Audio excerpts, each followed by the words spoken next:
5 keutamaan sholat zuhur di dunia dan akhirat, apa saja?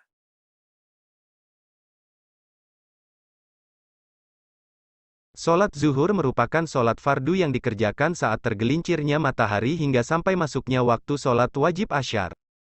Berdasarkan hadits Jabir bin Samurah, Nabi Shallallahu Alaihi Wasallam pernah salat zuhur ketika matahari telah tergelincir ke barat atau waktu zawal. HR Muslim, sholat zuhur ini terdiri atas 4 rakaat dan memiliki banyak manfaat untuk kehidupan kita baik di dunia juga di akhirat.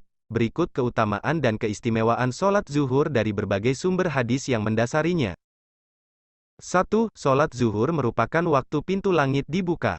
Berdasarkan sabda Rasulullah SAW yang artinya, sesungguhnya pintu-pintu langit dibuka hingga tergelincir matahari dan tidaklah tertutup hingga salat zuhur, maka aku ingin saat itu yang naik bagiku adalah suatu kebaikan. Sahih At-Targhib, 584. 2. Waktu yang baik untuk amal soleh. Abu Ayyub Al-Ansari meriwayatkan bahwa ia mengerjakan 4 rakaat sholat sunnah sebelum sholat zuhur. Lalu ada seorang sahabat yang bertanya, "Mengapa engkau selalu mengerjakan sholat itu?" Lalu dijawablah, "Aku melihat Rasulullah SAW mengerjakannya lalu aku bertanya kepadanya mengapa ia selalu mengerjakannya." Beliau menjawab sesungguhnya pada saat itu pintu langit dibuka. Aku ingin amal solehku diangkat pada saat itu. HR Ahmad. Dari hadits tersebut dijelaskan bahwa waktu sebelum zuhur merupakan waktu yang spesial, sebab saat itu pintu-pintu langit dibuka. Rasulullah selalu mengerjakan sholat sunnah sebelum zuhur, karena Rasulullah ingin agar amal ibadahnya diangkat pada saat itu yaitu pada saat pintu langit dibuka. 3. Sebagai penolong manusia Allah SWT berfirman yang artinya, Jadikanlah sabar dan sholat sebagai penolongmu dan sesungguhnya yang demikian itu sungguh berat kecuali bagi orang-orang yang khusyuk.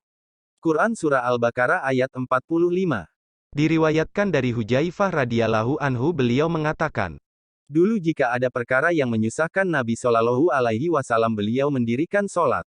HR Abu Daud. 4. Menjadi cahaya di dunia dan di akhirat. Diriwayatkan dari Abdullah bin Umar radhiyallahu anhuma bahwa Nabi Muhammad SAW mengingatkan tentang sholat pada suatu hari kemudian berkata, Siapa saja yang menjaga sholat maka dia akan mendapatkan cahaya petunjuk dan keselamatan pada hari kiamat sedangkan siapa saja yang tidak menjaga sholat dia tidak akan mendapatkan cahaya petunjuk dan keselamatan dan pada hari kiamat nanti ia akan dikumpulkan bersama dengan Korun, Fir'aun, Haman, dan Ubay bin Khalaf. HR Ahmad. 5. Mencegah dari perbuatan keji dan munkar. Allah SWT berfirman, sesungguhnya salat itu mencegah dari perbuatan keji dan munkar. Quran Surah Al-Ankabut ayat 45. Nah itulah tadi keutamaan sholat zuhur. Semoga motivasi ini memicu kita untuk senantiasa bisa menjaga sholat zuhur secara berjamaah bahkan menularkannya kepada saudara-saudara kita lainnya. Semoga bermanfaat.